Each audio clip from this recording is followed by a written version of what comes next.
no mu itangazamakuru cyane cyane muri social media yego harimo uburaya yego harimo uburaya kandi biba bivuze ngo bishingiye ku kuvuga ko ari uwo nguwo ushaka iyo nkuru ntabwo icyo agamije ari ukubaka uyu muntu ntabwo aricyo cya mbere nta nubwo icyo agamije ari ukubaka sosiyete nta nubwo icyo agamije ari ukugira ngo n'abandi bameze gutyo wenda batazagiriramo ibibazo urubyiruko ni ibintu nabasaba kugira ngo bitondere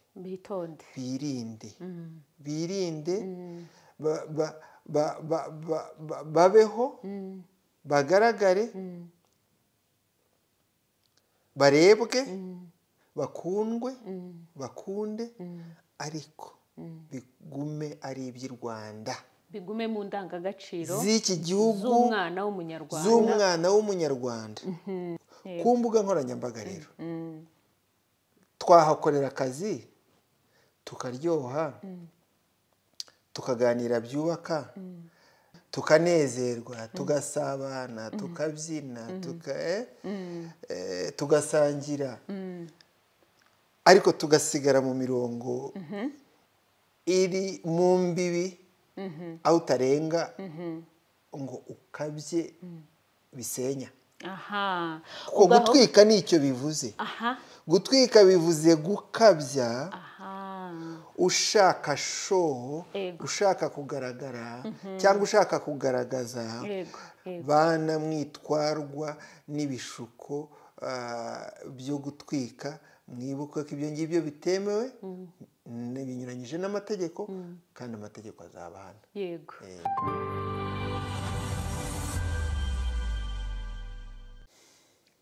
ikaze cyane inshuti bakunze ibiganiro mugezwaho na Hanye Initiatives hano kuri Hanye Space nkuko bisanzwe muri kumwe nanjye ubakunda cyane Uwera Agnes ariko nkuko musanzwe mubizi nanone ntabwo nkuze kuza ndi jyenyine kubaganiriza kuko nzi ko nshobora kugira ibyo mbaganiriza ariko hari ingingo zimwe na zimwe mba numva nifuza ko haza batumirwa babifitiye ubumenyi n'ubuhanga bafite umurava wabyo kugira ngo baze hano tuganire uyu munsi rero nkaba ndi kumwe n'umuntu nemera cyane mu bijyanye na media and communications ikaze mutumirwa mwiza yakoze cyane Agnes nishimiye kongera kuba kuri Hanye Space hari hashize igihe yego twari dukumburanye rero kandi ubwo iyo nkumburanye nawe mba nanakumburanye n'abantu na audience yawe yego murakoze cyane ndakwishimiye nanone cyane cyane ko ubushize twagize ikiganiro cyiza cyari kigamije gufasha ababyeyi guhindura uko batekereza ku bijyanye n'ikoreshwa ry'amatelefone n'ikoreshwa rya computers n'ikoreshwa rya social media n'izindi platforms zitandukanye cyane cyane twibanze ku rubyiruko yes hagiye haza comments zitandukanye ziturutse mu badukurikira batubwira ngo rwose ibyo bintu ni byiza hariho n'abavuze ngo ubu se ntago mu baduteje ibintu nk'ibyo ariko mu by'ukuri icyari kigamijwe no kugira ngo twumve ko isi turimo ni isi yo gukoresha ibyo bintu nk'uburyo bwo kuba abantu buzuye muri iyi si ntago wabaho ugejeje imyaka ntago wabaho udafite telefone ndetse na computer so warakoze cyane kugira uruhare kugira contribution ku Rwanda ndetse no ku isi yose nzakomeza ndugire nkuko bisanzwe rero abadukurikira sinzi niba bazi amazina yawe Kabagambe Rwiyemaho Ignatius yego Kabagambe Rwiyemaho Ignatius akaba ari mu ntoki rero ni umugabo uri hafi kugeza imyaka 60 buriya ndabona imyaka nk'ibiri ngeze imyaka 60 icyo ni ikintu cy'ingenzi ko abantu bakamenya iyo abantu bamenye imyaka y'umuntu bumva ko n'ibyo agiye kubabwira nabo byo yaba bitinzemo bagatuma bagira icyizere mu rwego rw'umwuga nabaye mu bintu by'itangazamakuru n'ubu ndacyabibamo itumanaho media journalism communication nkorera kaminuza y'u Rwanda Yego. nubwo duherukana niho nakoreraga ndetse twari turi kuri kaminuza y'u Rwanda. Nshinzwe itumanaho rya kaminuza y'u Rwanda. Yego. Turaturanye hano muri Rugunga. Yego. Ndi umukuru w'uyu mudugudu. Umudugudu. Niho mfite umuryango wanjye, umugore n'abana 4, abana ni bakuru. Umukuru afite imyaka 26, umutoya afite imyaka 17. Abakobwa 3, umuhungu 1. Yego. Rero urumva ko ibyo bintu byo kurera, niba turi buvuge ku by'urubyiruko hari icyo mbiziho. Iby'itangazamakuru nubwo nta kinyamakuru nkorera, ariko none buri muntu wese buriya abantu benshi babaye abanyamakuru. Social media buriya nicyo bivuze. Nawe buri uri umunyamakuru. Ubu nanjye nawe umunyamakuru. Uri umunyamakuru. Umuntu wese afite ibyo atangaza kandi akabitangaza kuri ziriya mbuga. Zaba nkoranyambaga cyangwa se zaba izisanzwe nk'amateleviziyo, nk'amaradiyo. Ibinyamakuru bandika byo ntabwo bikiri byinshi. Uwo muntu rero aba ari umunyamakuru. Ndi uwo nguwo mbere y'uko nkorera kaminuza. Nanone nigeze gukoreraho leta. Kera naranikoreye ubwanjye private company. Nakoreye New Times kera. Mu Rwanda ndumva ari aya mateka yanjye agendanye n'akazi n'aho ntuye. Ariko ubu nasubiye no mu ishuri. Ukaba uri umunyeshuri? Nasubiye mu ishuri. Nari narize cyane iby'itangazamakuru, ibya journalism. Ariko ubuzima bwanjye nyuma aho nabishoreje ibya journalism, akenshi nakunze gukora ibifitanye isano na communication. N'ubu ngubu akazi kanjye ka buri munsi ni communication. Rero nasubiye mu ishuri ndavuga reka ngende n'ibi bya communication nabyo byige neza. Sobanura ntibazajya babona turi kumwe ku mbuga hariya. Ni ukubikunda, ariko harimo no kuba umuntu abisobanukiwe. Urakoze cyane, urakoze kutubwira Kabagambe uwo ari we. Umudugudu wanjye yubahwe. Yego. Cyane cyane ku cyo wari ukomojeho ku kijyanye na communication. Ni muri uwo murongo nifuje ko tugira iki kiganiro, kandi ndagushimira cyane kuba witabiriye ubutumire kuri Hanye Space. Turabishima cyane. Hanyuma aho twasubikiye mu kiganiro cy'ubushize twaganiriye cyane cyane uruhare rw'umubyeyi mu gufasha urubyiruko mu kumenya gukoresha ibikoresho nka telefone na computer n'ibindi. Ariko noneho dusubika dufite gutekereza ngo ese ubundi urubyiruko iyo ruri online, iyo rurimo gukoresha izo mbuga zitandukanye, wenda uyu munsi turaza kwibanda, ndifuza ko twakwibanda ku kintu kijyanye na social media. Yango ushize wanasobanuye kuba social media influencer icyo bivuze. Hakaba hari ijambo muri iyi minsi rigezweho cyane. Hari abasohoka bafite ikirori bakavuga ngo tugiye kuhatwika. Hanyuma hari abajya mu kwifotoza bakavuga ngo twahatwitse. Noneho rero na online muri iyi minsi hari ijambo nkomeje kumva iryo nyine rivuga ngo gutwika, ngo urubuga twarutwitse. Icyo kintu nifuza ko wadufasha ku cyane pakinga, kuko nzi ko ukorana n'urubyiruko. Ubwo gutwika uzi ibyo ari byo. Yego. Rakoze ndabizi ngora n'urubyiruko, usibye abana banjye nyine ko ari urubyiruko nk'uko navuze imyaka yabo. Urubyiruko rero ndababona mbana nabo. Urubyiruko nkorana nabo umunsi ku wundi. Kubera ko abanyeshuri ba kaminuza n'urubyiruko y'u Rwanda abenshi ikigero kirenga 90%. Ni urubyiruko. Ndabivugira ko harimo n'ababiga ari bakuru bangana nanjye, biga za masters, biga za PhD cyangwa bangana nabo batakiri urubyiruko. ariko hejuru ya 90% Yego. ni urubyiruko. Turavugana rero buri munsi, tuba tuganira, tugatambika, tukazamuka, tukamanuka, tukajya hejuru, tukagaruka hasi, kenshi tukumvikana, ubundi tugashwanamo, ariko njyewe mba mbyumva cyane. Ubundi muri famiye yawe ufite abana 4 nk'abo mfite, urera, kurera ni akazi gakomeye cyane, kandi ni akazi akenshi umuntu akora ataranize. Yego. Ubwo rero ibyo ni akazi. Noneho rero iyo ubana noneho n'abandi bana benshi, ntabwo mubana mu buryo bwa imbonankubone, ariko buriya kuri social media tuba turi kumwe. Yego. Tuba tuganira cyane cyane kuri X, niho nkurira n'abanyeshuri ba kaminuza. So tukaganira rero, hari ibyo baba babaza, hari ibyo baba basaba, hari ibyo baba bavuga, ibitekerezo batanga, hari ibibazo bafite, bigatuma rero tuganira.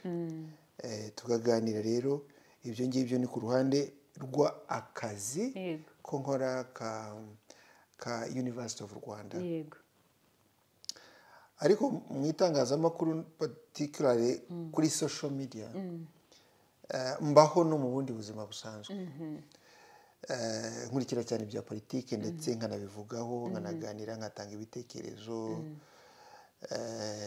Politiki ni ibintu nkunda kuvugaho, ndanabyumva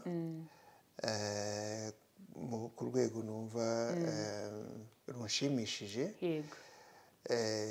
Ubibonera iyo urimo kuganira n'abantu, ukabona ukuntu muhuza, ukabona ukuntu bagukurikira, ukabona ukuntu bishimira ibyo urimo kubabwira, comments barimo gutanga, uhita wumva ko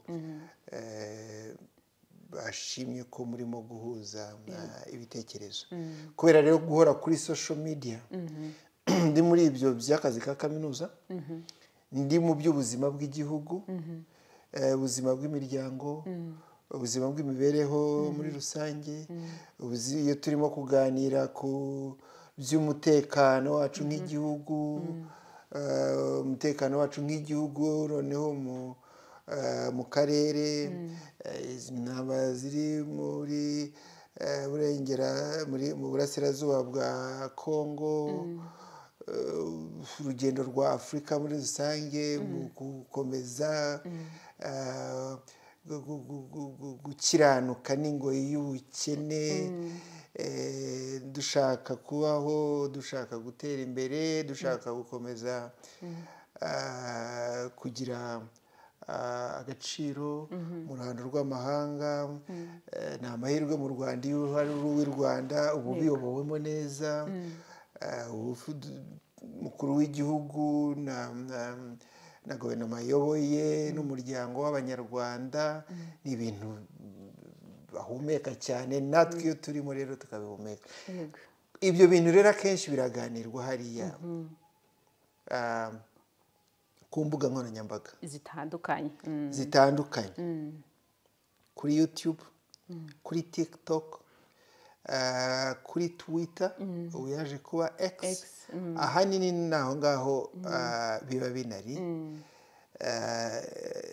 Rero igihugu kimeze nk'u Rwanda cyane cyane nyine gifite imirongo, hari imirongo y'iterambere, iyo ngiyo nta nubwo abantu babisanyaho cyane, ariko imirongo igendanye n'indangagaciro dukwiye kugira nk'abanyarwanda. Kandi izo ndangagaciro iyo zisobanutse, zinunganira na za mbaraga zindi zishyirwa mu iterambere ry'igihugu. Abubaka igihugu bakavuga bati hari ibirimo kubakwa, buri muntu wese aba yubaka igihugu, hari ibirimo kubakwa, hari ibimaze gushyirwa, hari ibimaze kujya mu rugo. Twafatanya mu kubirinda, ntidutwike, twafatanya mu kumenya ko ni urugero, kugira ngo dukomeze gukora cyane, dukorana imbaraga, dukora ubudahwema, dukora amasaha menshi turyama make twafatanya mu kuganira urugero ku bigendanye n'inzoga ibiyobyabwenge uburyo bishobora bifite ububasha iyo utabyitondeye bwo kuguteshura ugasinda ukayoba ibiyobyabwenge nyine bivuze icyo ngicyo nyine. Igihugu rero kimeze nk'u Rwanda kenshi uzasanga hari ibiganiro bimeze gutyo ku mbuga kuko ntabwo waba ufite intumbero yo kwihuta mu iterambere wihutana n'abanyagihugu uzi neza uruhare rukomeye ko ari urubyiruko rushyiramo. Urubyiruko nibo benshi, urubyiruko nibo barimo kwiga cyane, nibo barimo guhaha ubumenyi bushyashya ikoranabuhanga, ni nabo babyumva vuba, ni nabo bihutisha. Uyu muntu urimo kudukamera ureba imyaka afite buriya gihe nubwo wabinyigisha nk'umwaka wose ushobora kutabifata, ntabwo wabifata. bari urubyiruko nuko nguko bameze biga. So niyo mpamvu buriya ubuyobozi bw'igihugu, politike ya guverinoma yacu yibanda cyane ku bintu by'urubyiruko ku mbuga nkoranyambaga. Rero twahakorera akazi tukaryoha, tukaganira byubaka, tukaganira tukagira fun, tukanezerwa, tugasabana, tukabyina, tugasangira, ariko tugasigara mu mirongo iri mu mbibi aho utarenga ngo ukabye bisenya. Kuko gutwika nicyo bivuze. Gutwika bivuze gukabya, ushaka show, ushaka kugaragara cyangwa ushaka kugaragaza. Mu cyongereza buriya mu izina ry'itangazamakuru ni sensational. Sensational. Urimo urakora ku bwonko bw'abantu kugira ngo bagubone bumva. Niyo mpamvu ushobora kugira icyo ukabona umuntu yifotoye yambaye ukuri.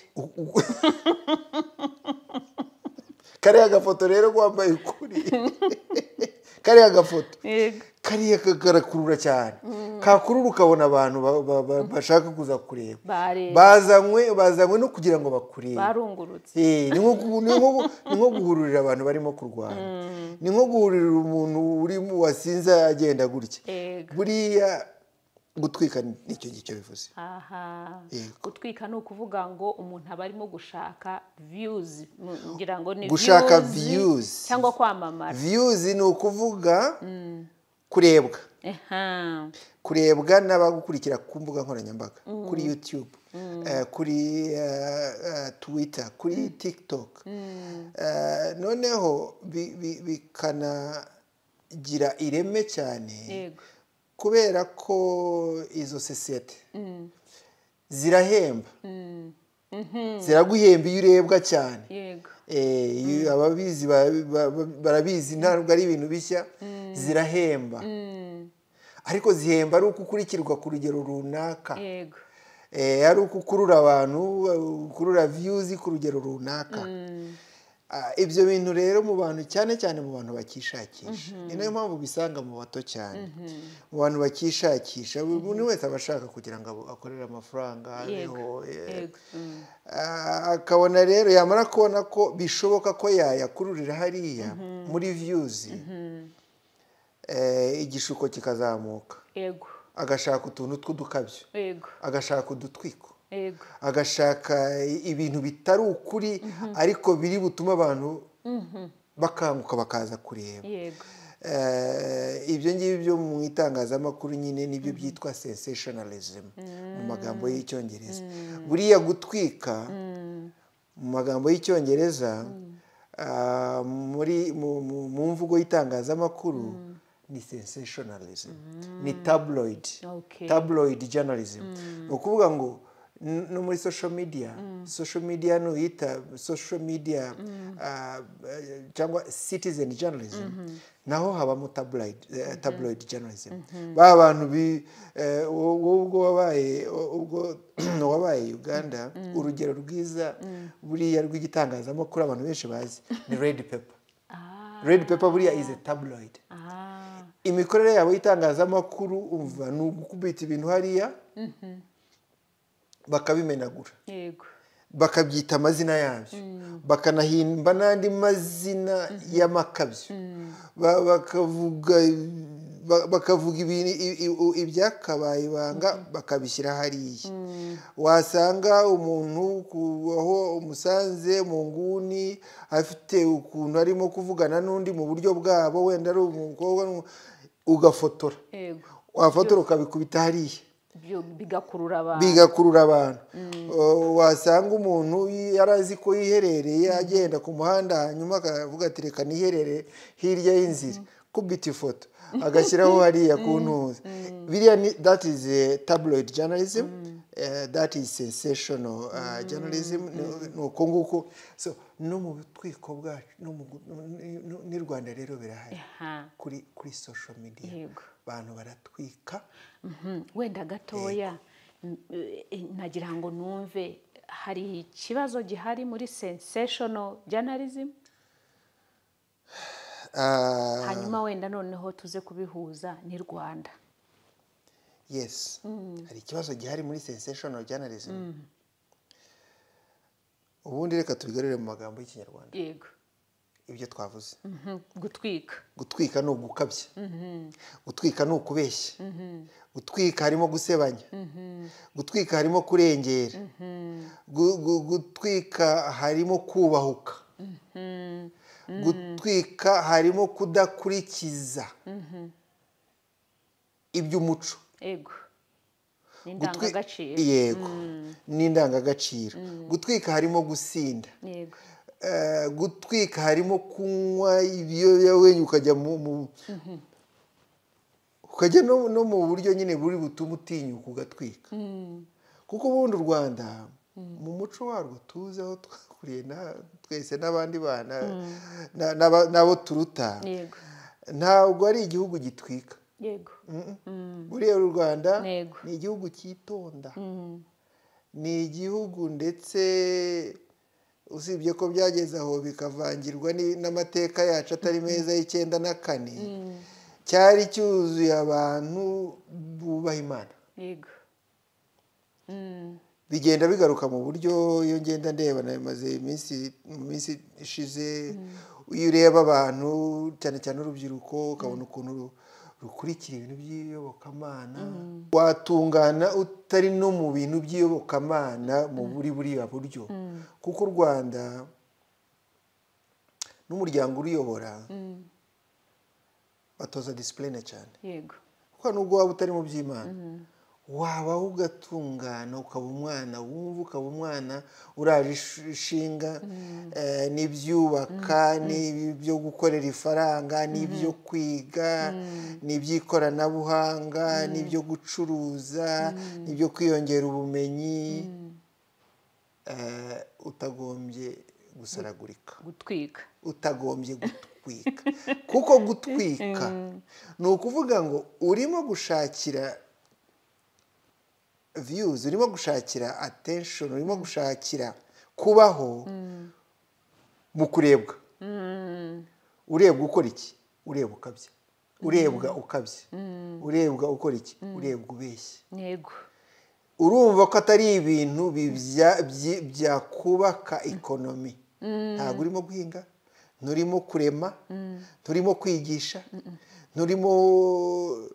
nta nubwo urimo kwiga nturimo kuvura nturimo gusarura nturimo gukora umuhanda ahubwo urimo gushakisha utuntu tw'udufoto urimo gushaka kubona agafaranga ibyo bintu ntabwo biri productive ku buryo burambye ntabwo wakubaka economy yawe nk'umuryango cyangwa se wowe ku giti cyawe ushingiye ku gutwika ni ukuvuga ngo waba ubaye niba mu Kinyarwanda twavuga ngo ubaye nka rusahurira mu nduru ibintu bitari sustainable, ibintu bidashobora kuramba, ibintu bidashobora kuramba. Yego.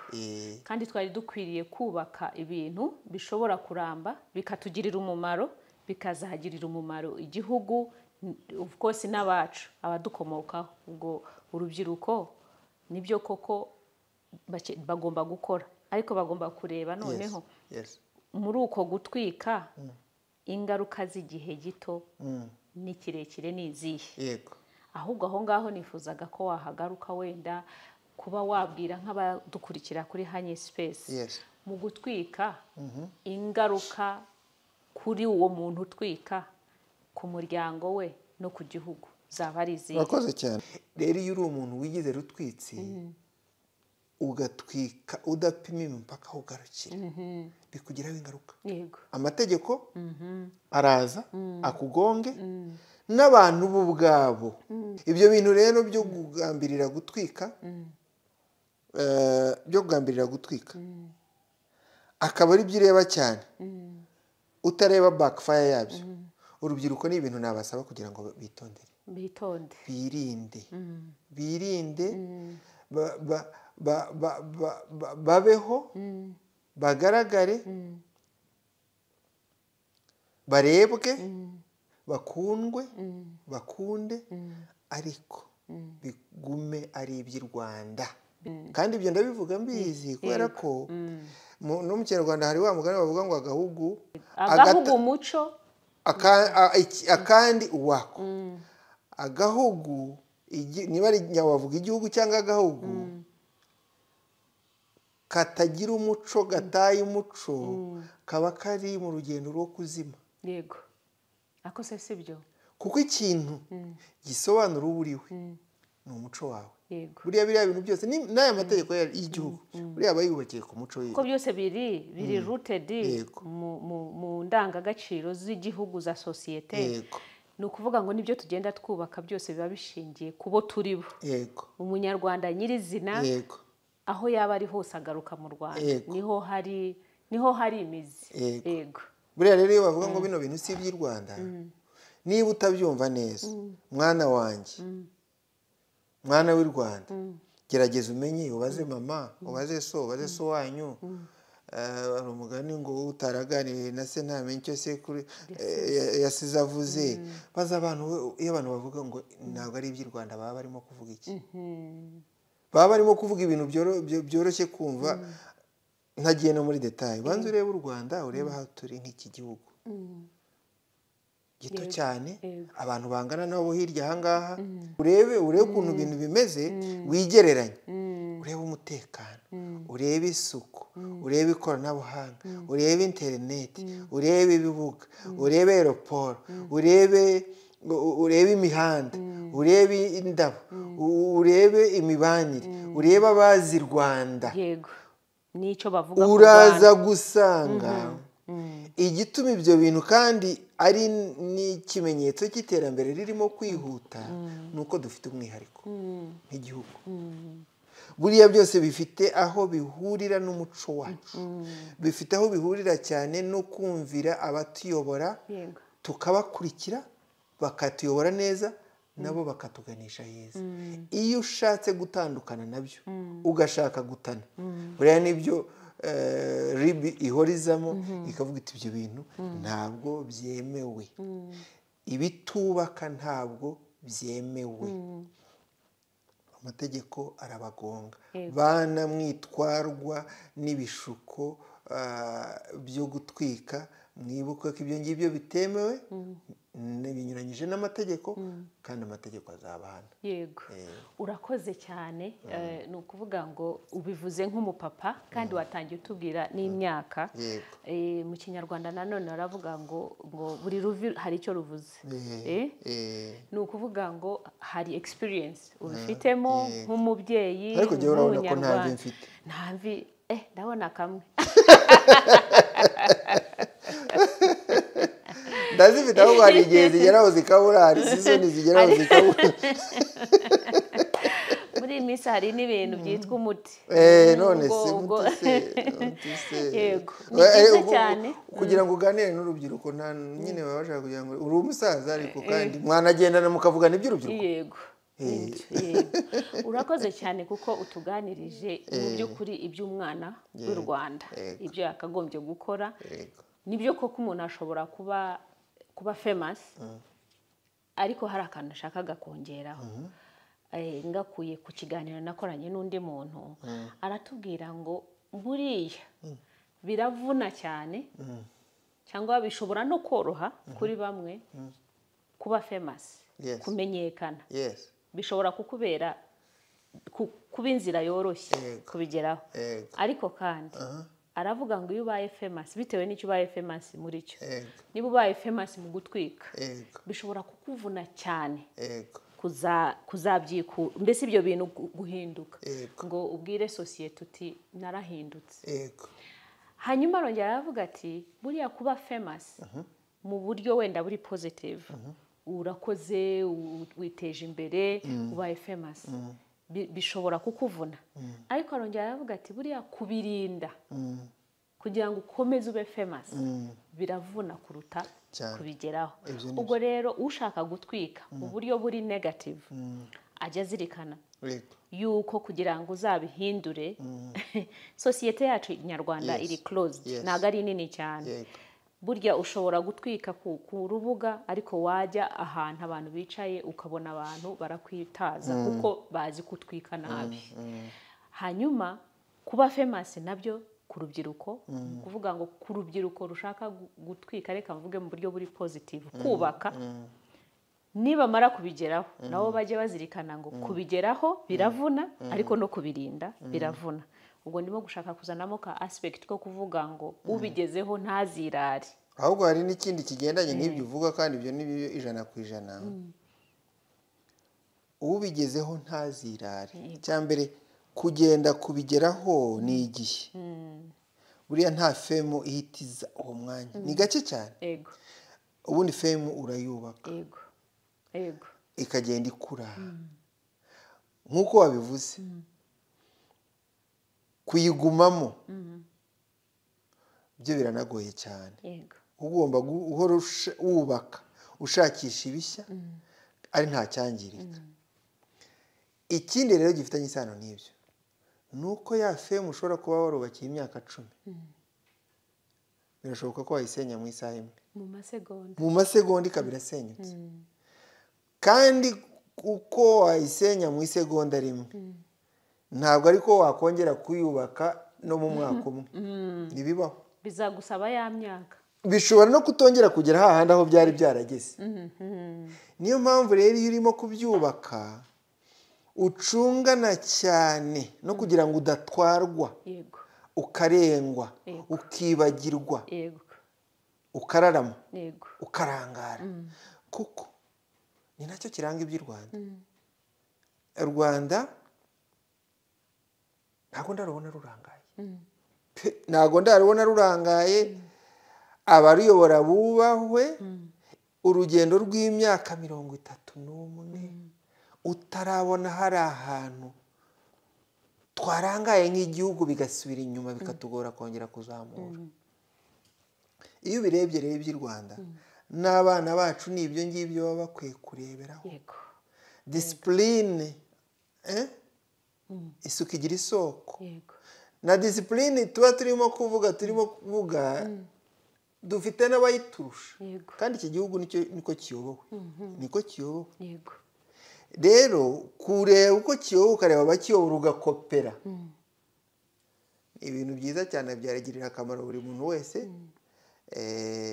Hanyuma ukabanza kubaka ibintu byawe ukareka kubiryohamo bitaranafata neza kuko byashwanyagurika ukananirwa kubihuza. unyibukije hari amasomo ndimo gufata muri iyi minsi uko wavuze ubundi tugomba kuba abanyeshuri b'ubuzima. Umuntu umwe utwigisha yaravuze ngo ubundi ni byiza gukora ukagera ku byiza ariko utazatinda cyane muri celebration mode ngo byine wibagirwe ko ugomba gukomeza kubyuka ugakora. Yego. hanyuma wenda tusa n'abagana ku musozo Yego. muri uko gutwika harimo ibintu byinshi maze kubona ku mbuga zitandukanye harimo icyo nakwita mu cyongereza hari expression twigeze kugira kwigaho hari umumama yari arimo atwigisha indangagaciro ariko atwigisha mu cyongereza aravuga ngo it is an abomination if you have to wash your dirty linen in public. Mu kinyarwanda ni nko kuvuga ngo ubundi cyakabaye ari ikizira mu byo nakwita kwimena inda. Ese hari aho kwimena inda byafasha umuntu mu komora ibikomere cyane cyane tubona nanone mu murongo wo gutwika hari ukuntu abantu bajyaho reka mbyite ko ari ukwimena inda. Kwimena inda ubwo ni ukuvuga ngo ibiri muri wowe byose ubwo isi yose nyine irabyose. Yego. Kwimena inda buriya nyine ni nko kwiyataka cyangwa se kwataka uwawe cyangwa gusebya uwawe cyangwa gushyira hasi uwawe cyangwa guhungabanya uwawe mufatanije kubaho muva inda imwe. Iyo umukoze mu jisho, iyo umugambaniye, iyo umuhungabanyije, iyo umuhutaje uba wimennye inda. Ariko nawe uba wimennye inda. Uba wimennye inda, nibyo koko uba wimennye inda. Noneho biriya bindi byo wavuze kandi nabyo nibyo abomination to wash your dirty linen in public. Kumesera imyenda yawe yanduye, ibishura byo mu mbere bimeserwa mu gikari. Bimeserwa mu gikari cyangwa muri dushe yawe cyangwa ahiherereye. Mu yindi mvugo y'ikinyarwanda ni ukutigirira akabanga. Yego. Ni ukwivamo. Ni ukutareba imbere ngo umenye ibyo udakwiye kuvuga. Yego. Muri ibi bintu rero bya social media byo gutwika hari igihe noneho biza ku mpande zombi. Yego. Dufate urugero rw'ikiganiro ushobora kugirana n'umuntu kuri YouTube ukaba wamenya umuntu. N'urugero wowe uri umu YouTuber urashaka kuzamuka, ushaka gukura, kuza views kugira ngo uzahembwe, umenyekane, uzahembwe. Nuko ubwo rero ugiye gushaka inkuru ya rutwitse. Yego. Hari ataba ari rutwitse rutwika igihugu ariko ari rutwitse rutwika uwo muntu, rutwika n'abantu. Nuko ukamenya ngo kanaka ni urugero hari amakuru y'uko hari umwana w'umukobwa, ubu ngubu ni umumama afite umwana umwe yabyaranye n'umugabo hanyuma ntibabana nyine kubera ko umugabo afite undi mugore yarubatse. Ahangaha byari side something. Hanyuma ariko wumvishije ko uyu mukobwa wabaye umugore n'umumama w'umwana arimo kuvuga kuriya yamutereranye atamwitaho. Hari inkuru nabonye ejo bundi nako nayibonye ejo imeze gutyo. Ufite inkuru yawe wowe mukobwa. Yego.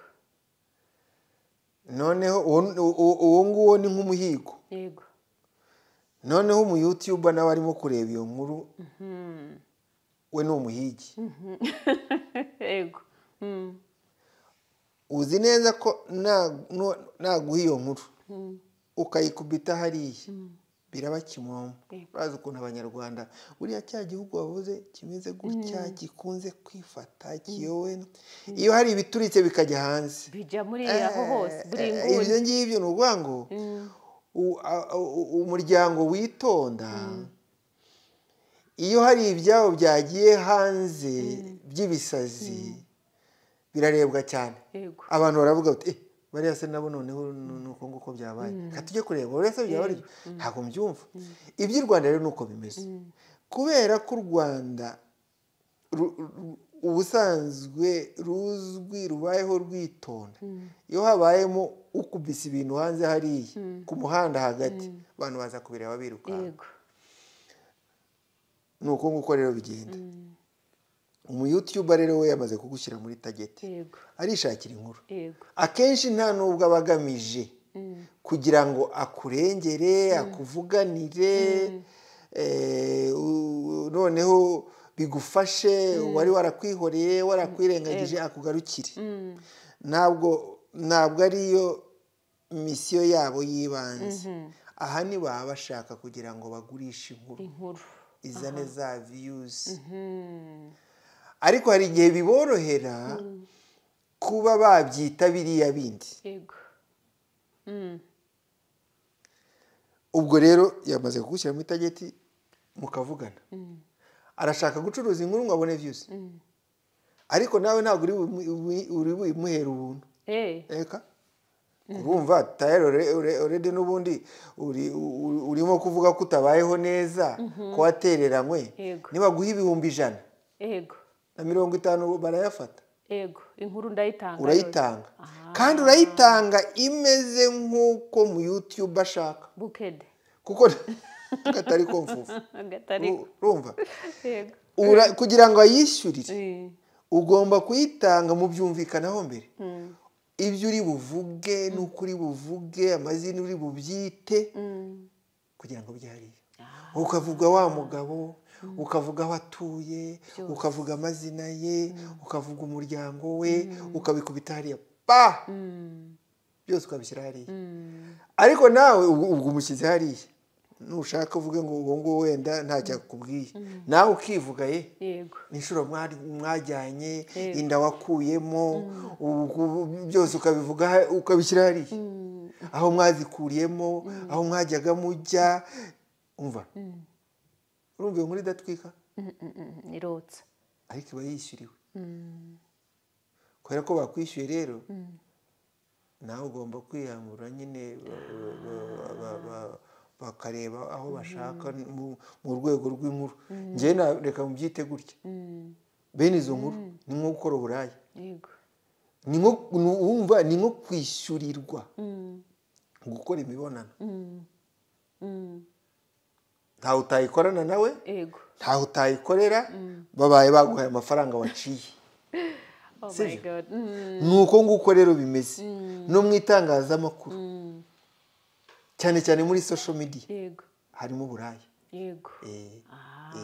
Harimo uburaya, kandi biba bivuze ngo bishingiye ku kuvuga ko ari uwo nguwo ushaka iyo nkuru, ntabwo icyo agamije ari ukubaka uyu muntu. Ntabwo ari cyo cya mbere. Nta nubwo icyo agamije ari ukubaka sosiyete. Nta nubwo icyo agamije ari ukugira ngo n'abandi bameze gutyo wenda batazagiriramo ibibazo. Kuko abafite ibyo bibazo akenshi bafite aho bagana. Hari inzego z'igihugu, civil society, Transparency International, Isange One Stop Center. Aho hantu bose barayi kandi bararengera. Ariko kubera ko hari ibyo ubabwira bakabona ntago byuzuye, kandi wowe wamaze kwishyiramo hari n'igihugu uti oya ngomba kubibyaza umusaruro, ugashaka umu YouTube. Nuko rero umu YouTuber we abashaka inkuru igurisha. Ariko akwishyuye one off, nukuvuga ngo aguhaye wenda ibyo 50,000. Nta nahari mwongera guhurira, ibyo biba birangiye.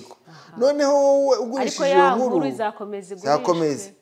Umwana wawe azakura Isange, waba warabivuze afite imyaka 3 cyangwa 4 cyangwa 5, azakura asange ni mama wavuze ngo nakuyemo inda zitari imwe, twajyaga tujyana naha bamfashe ku ngufu. Kandi hari ubuhamya bw'ibyo bujya bufite akamaro, ariko ubwinshi ni ububa bugamije inyungu yihuta ku mu YouTuber n'amafaranga uwo mu YouTuber atanga kurimo kumuha inkuru. Ntabwo ibintu byose nabifata ngo mbishyire mu gitebo kimwe ko hatari biba biri genuine.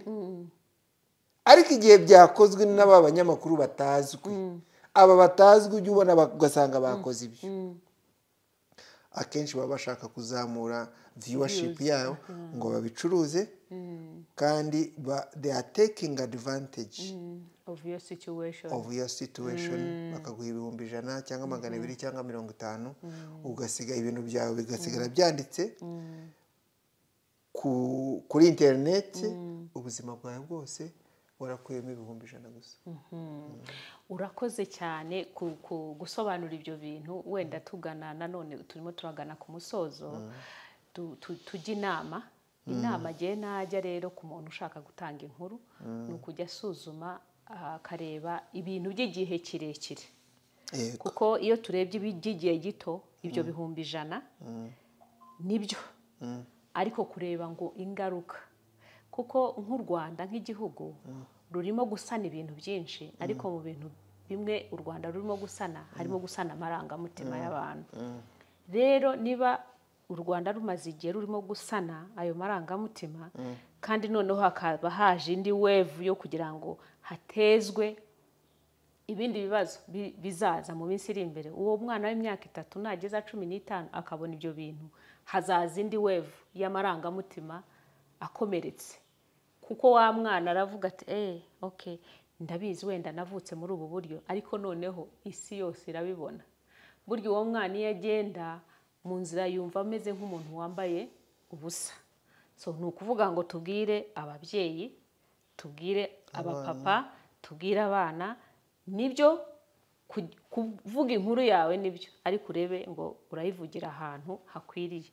Gusa kuri iki gihe hariho n'aba therapists aho kugira ngo ujye kuri YouTube ujye kuvuga inkuru yawe shaka hari Christian counselors hari clinical counselors hari aba elders abakuru mu miryango hari inshuti ushobora kwizera wagenda ukamumenaho byose akakugira inama aho kugira ngo ujye reka mbyite kwiyanika ku isi hose ngo bakubone.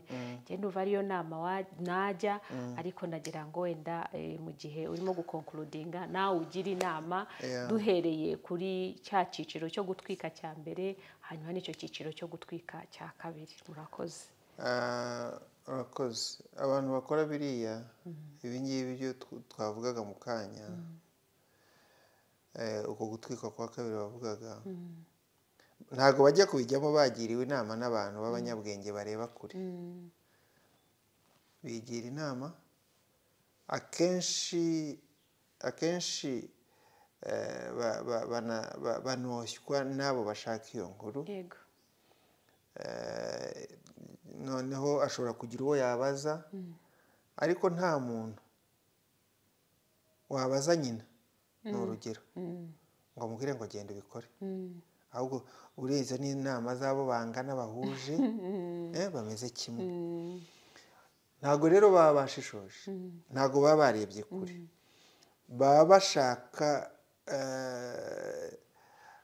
akenshi abo bantu usanga ari ba bandi babayeho ubuzima bujya bubona amafaranga akanyura mu myanya y'intoki baranayakorera akagenda bamwe buri gihe arashaka amafaranga baba bafite n'akantu kibatwa addiction amafaranga waba utayabonye barimo benshi aho ngaho. Rero ikindi haba harimo element yo gushaka kubona amafaranga byihuse gushaka gukira vuba kandi huti rega muri iki gihugu buriya bintu aya mateka mabi ya jenoside buriya abantu benshi babigiyemo ku ruhande rwo kwica akenshi buriya bari babwiye ko bazakira. Yego. Ni mu bica bakavaho muratwara ibyabo ntimuzongera kugira ibibazo babateza muzakira muzabaho neza. Arashaka gukira ahise yemera uko ni ukutareba kure. Yego. Ni indonke ngo ushakire gukira mu bintu bitarimo urwango bitarimo kwimena inda nk'uko wabyise bitarimo kwica bitarimo ibyo uzakurikiranwaho n'amategeko bitarimo kugambana urimo kubiba abanzi. Niyo mpamvu ubona benshi za ngaruka twavuze ngo wahaye inkuru uriya ariko bishobora kuzaguma kuri interineti bikazagaruka bikureba. Ntabwo ngabo nakubwiraga urazi ko n'ubu ngubu abakiriho ntabwo babayeho mu buzima bifuza kubera ko batashishoje.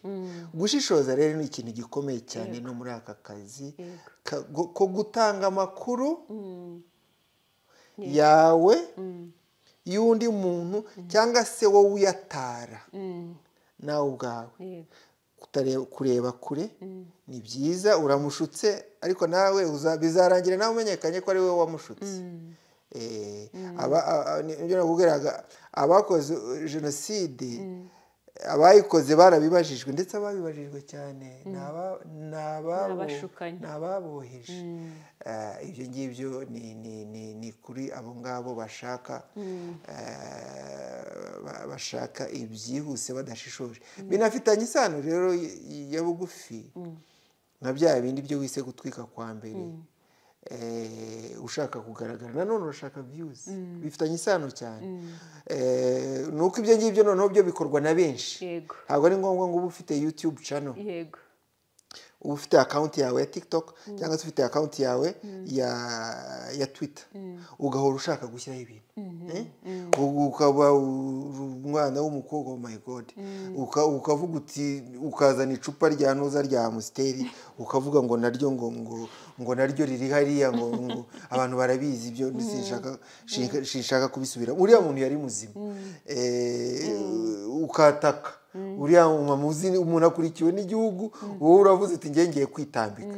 Ni nko kwiyahura. Ibyo bintu rero byo gushaka views ngo wibonere ibirayi nka ya ndirimbo, iyo ndirimbo urayizi? Hanyuma ngo ni umugabo nibagiwe izina rye, abarimo kuvuga abantu barwanya leta y'iki gihugu bakayirwanya no mu buryo bumeze nk'ubwiyahuzi, bakabirwanya bazi ko bakabaye babona ko batazatsinda. Akabwira ati ariko mwakwishakiye views ukundi mukibonera ibirayi, ariko mukareka ibintu byo kurwanya inkotanyi ko mutazazitsinda. Ziracyari za zindi, n'ubu ngubu zakumenaho umuriro. Zifite justifiable cause. Zifite imbaraga, zariyubatse. Don't risk. N'ibiringibi rero by'aba ngaba kuriskinga birangira n'uburenganzira bwabo, ariko hari abari bubazwe n'amategeko, ariko n'utari bubazwe n'amategeko arabibazwa na society. Public court of public opinion, urukiko rw'ibitekerezo n'ibyo abantu uko abantu bari bukubone, bishobora kukwimisha amahirwe yakaguhaye akazi, yakakweretse inzira yo kubaho utanagombye no gukatirwa n'urukiko. Ari uko abantu bakugizeho basi bakavuga bati isi w'u Rwanda, uyu nguyu ararangaye, uyu nguyu nta kamaro afite, uyu nguyu ntimugire icyo mumuha, ukamunyuraho kandi nyamara wakamuhaye ikiraka. Hari nk'uyu nguyu mufite ukuntu mukorana, ariko buriya yitwaye nabi wamucaho ugafata undi kubera ko ashaka gutwika. Ibintu rero byo gutwika ari byo ushyize imbere, utashyizemo gushishoza ngo urebe, ngo uharanire ibyo kwiyubaka ariko bigenda gake ariko bizaramba, ukihutira gutwika, ushobora kwitwika ukanaturika. Ibyo bintu si iby'i Rwanda, abana bacu ntabwo bakwiye kubirundukiramo. Murakoze cyane Mr. Kabagambe, ndabashimiye. Twavuze cyane cyane ku gutwika, ariko ubwo icyo twakwita tekawe, icyo dutahanye cyangwa se icyo dushishikariza abadukurikira gutahana ni ugushishoza. Icya mbere ni ukwirinda kuvuga ibitavugirwa mu ruhame, ukagerageza ugashaka ababifitiye ubumenyi n'ubushobozi n'ubuhanga bakagufasha. Ikindi no kuzirikana mu by'ukuri ngo ese umuco w'u Rwanda uvuze iki. Ndumva nzongera kugutumira tukavuga ubundi mu ndangagaciro z'u Rwanda ibyarangaga umunyarwanda bikwiye no gukomeza kumuranga. ntuzatinde uzampamagare nkiri muri mode yo vuba aha ngaha rwose tuzabiganiraho. naho ubundi murakoze cyane. Imana y'amahoro ibaho umugisha. Yego.